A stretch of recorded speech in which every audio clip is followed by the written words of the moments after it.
A very warm welcome to our lecturer, Puan Maznita binti Muhammad Fikri. So today we're going to do for computer network security, DFS40083 problem-based task. So together with me today is Darwin Danraj and Harish Kishanadi, and myself is Kishan Rao. So we are from DDT S5 and we are from the Department of Information Technology. So what was the question was given to us? So today, the background of a company that is GSM is a multinational catalog sale and has 3 branches established in 2008, and the company maintains its headquarters in Kuala Lumpur and delivers local service in major center across Perak, Perlis and Pulau Pinang. So there were a few challenges, and let's go into what are the challenges that they have faced. So the challenges first was, in 2021, staff of Department Marketing of GSM company received an email from the CEO with a message. So what is the message? We will explain more through the introduction. Okay, thank you, Kishan. Okay, the staff has received an email, right? So, okay, the employee were instructed to download the plugin attached in the email, which the recipient was asked to change the format of the plugin from app to exe. Exe is basically a Windows executable file, right? So they want to change it. They requested for it in the email itself. So the employee quickly followed the instruction in the email and downloaded the linked file and renamed it. So after downloading it and rename it, they save it to their PC. So first of all, and all of the computers shut down after it attempts to restart. That resulted in unending reboot loop. Means that they restart again and again, but nothing has changed.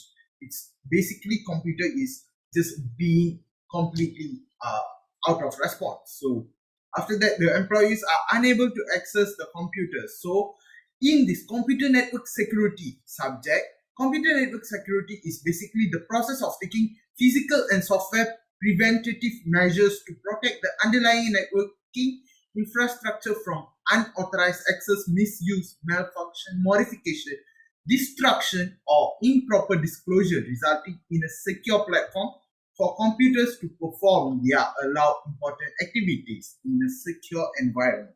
So we have seen what's the result of the scenario. So as a computer network security student, we have closely studied this. So we are going to jump into it and see what's going to happen next.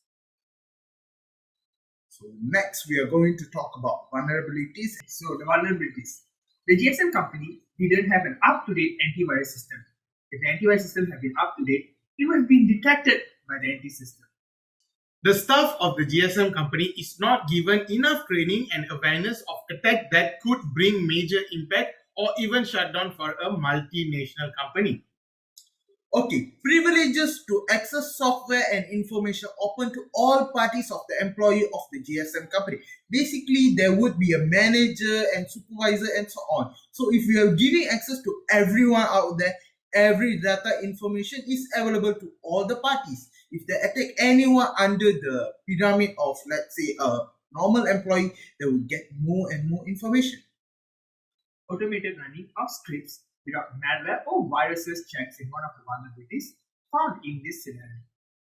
And the last and the most biggest security vulnerability is in the organization, it is own unaware employees. This is very big vulnerability that even the employees doesn't know what they are doing. So what are they downloading? What is the risk of it? So this is the biggest vulnerability that would be the thing that they have been faced, because they didn't know what was the income of what they have received in the mail. They just downloaded it and changed it, and end up this is what has happened. So these are the vulnerabilities that we have found, and next we would like to continue the type of attacks and how it works. Okay, the type of attack, it is called phishing. So basically it works like fishing a fish as well. So basically the attacker would send something like looking link or plugins, just like the scenario. For an example, I'm not including this scenario. For an example, let's say I have an Instagram, Kishan has an Instagram account. I'm sending a legitimate link of Instagram and he's just logging in. It would show error after it, but I'm able to see what his username and password after it because I'm the one who just duplicate the website and get those information by compromising it. So basically, phishing is the practice of sending emails that appear to be from legitimate sources to get personal details or persuade employees to act. It is mixture of social engineering and technological fraud. So it potentially be a link to a malicious website, just as I've said. So the scenario of plugin attached is look like a legitimate email from CEO itself, but it wasn't the real CEO's email. As you can see, he have stated clearly in it, I don't normally forward this kind of thing, but this is really impressive. One of the clues is out there, and our email server won't let me email program, so I rename it. Why should a CEO would do it and rename it? First of all, they should think wisely and refer to IT team first of all. So now over to you, Harish. So next of the type of attacks is denial of service, or known as DOS. This is cause the system facilities to be overloaded, preventing it from responding to service requests. So when an attacker sends you a large amount of traffic to the network, the attacker will send you multiple requests to target the server, overloading it with traffic. In this sort of DOS attack, the service requests are forged and include fictitious data addresses, leading the server to astray when it attempts to authenticate the request. The server normally becomes overburdened, which is a result of the constant processing of junk requests. So that's when the DOS circumstances for users. Next, Kishan. Okay, the next is drive by download attack. So as you all can see, this was done by the download attack. So drive by download exploits all malicious applications that install on your system without your knowledge or authorization.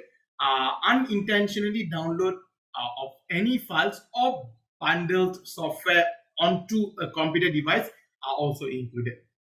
So a drive by download can take advantage of a security hole in an application, operating system, or a web browser that has been left unpatched, owing to fail of negligent upgrade. So when that they have sent any kind of application, when they download, there will be any loophole, and from there they will add in any malicious or any kind of thing, and they will get an information from there directly.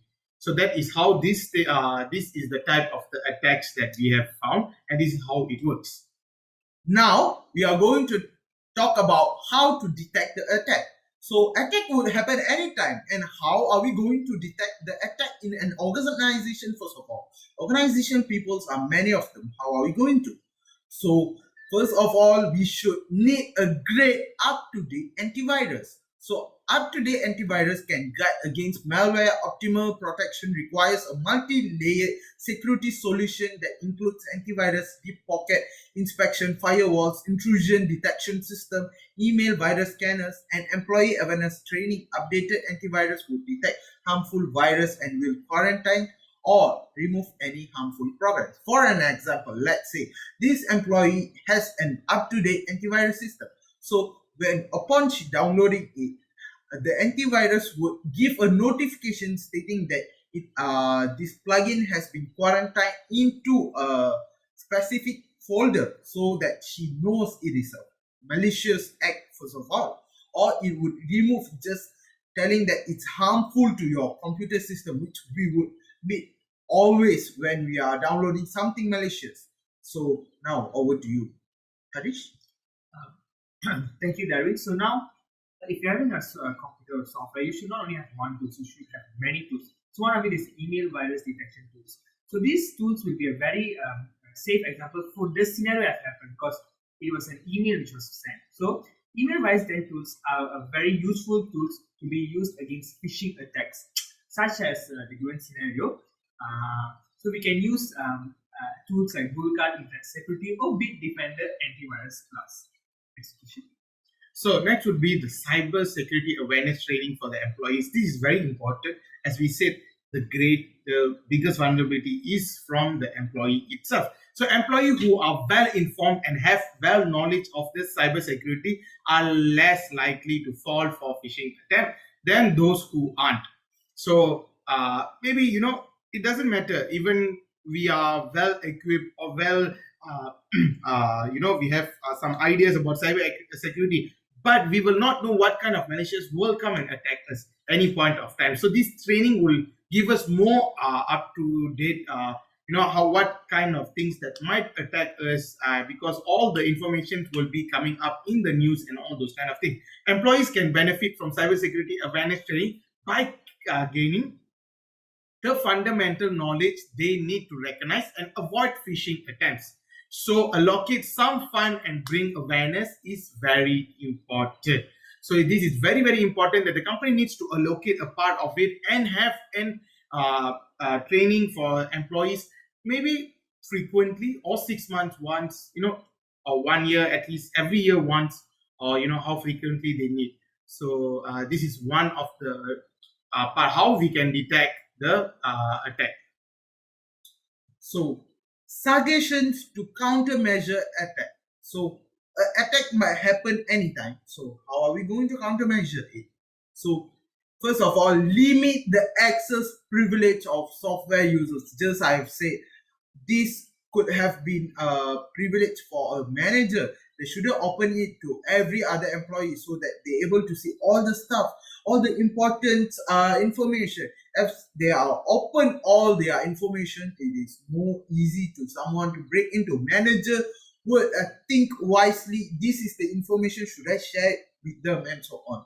But more employees down the pyramid part, it's more likely to expose because of psychological play of hackers and so on. So the less information or resources a user can access, the less damage that user account can do if compromised. It is critical for managing computer security risk to ensure that user account access is limited to only what each user needs to complete their work. It is also crucial to make sure that freshly established accounts don't have admin level access to prevent less privileged users from creating more privileged users. Just as new employee would come in, you don't know what intention does it have. So if we are giving admin level kind of privilege, they would get more exposed to someone who might take it and sell it in dark web and so on. So now, okay, next of the suggestion is defense in depth. So defense in depth is normally you're adding a more layer of security in your network.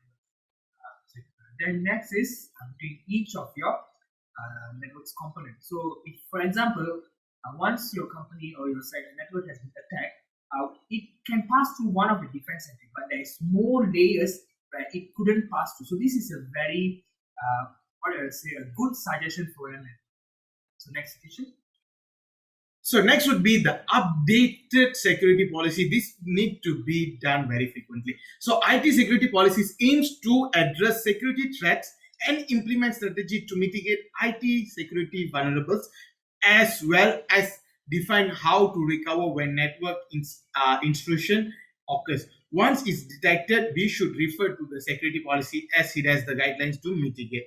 So phishing technique has grown enormously that the attackers could try once again with less aware employees and use backdoor or any security bugs to attack once again. So security policy is really important for any organization. So these need to be updated time to time based on what are the current issues or current problems that we will be facing. So this is very, very important that security policy need to be updated so that all the employees know what they need to be done and the guidelines are very clear for them to follow. Okay, next suggestion is to backup system periodically. Why are we going to do a backup first of all? So if an attack occurs, we have to regain back our organization to work most efficiently. Let's say an organization has been attacked, and how long are we going to take the time to recover back, and how are we going to serve our customers first of all? So without the data we have, we can't do that. So basically we have to back up our system periodically, so that if a phishing attack is ever successful, or any malware or any other dangerous software is introduced into the system, a backup of system copies allow the IT staff to revert to an uncompromised system state, to allow an organization or system to run without having an issue when an attack occurs. So during the phase of recovery period, we don't have to take a cool down period, so that we can even serve our client, which is more precious. So next of it is set up a robust firewall. Firewall is normally known as a software that acts as a barrier between your computer and the internet. It normally filters the data which enters your software and exit your computer system. All users on the business network are protected by a trustworthy firewall against malicious code that may be delivered via the phishing email. Okay, so next would be make sure your HTTPS connections are secure. So this is also another important one. When sending sensitive data over the internet, user must ensure the HTTPS is enabled. This ensures that information being transmitted is being sent over a secure connection. So this would reduce any kind of leakage in when we are sending over internet, because over internet it's very general and it may leak in anywhere. So HTTPS connection is very, very important, because it's one of the most secure online transaction that we can have. Okay, avoid entering credential in a pop-up window. So first of all, let's say we are going to enter a website. Let's, for the company's sake, let's say a pop up telling login password. Just if you are entering your login and password on it, it might be a credential that steals your data first of all. So you are just giving your password and login details to them, so they can just log in and take over your account and gain access first of all. So phishers frequently employ pop-up windows as a tool. Information should never be entered into a pop-up window unless the user website is totally trustworthy. Just like this example, right? So the phishing attack has occurred. After recovering it, they might even sniff in some pop-up windows in the employee's computer. So if the employee are still going to key in their information, another attack would occur and it would bring a serious impact to them. Okay, for the conclusion, the year 2020 has been known as a pandemic year to all of us, especially to the world. The information that wasn't known by people is that the virus in the cyber world was equally active as the COVID virus nowadays. Cybersecurity experts now will explain the year as growing cyber pandemic. The situation faced by the GSM company is one of the examples of hacking attacks that their enormous impact on its world. Lack of knowledge of employees and inegligence of GSM company organization is the cause of the attack. Our research on this problem based task has given a clear picture of how this organization could have prepared before the attack and how to mitigate the impacts severness. We also have acknowledged through our studies how did these attacks found their way to attack the organization. Thanks to our lecturer for giving us this opportunity.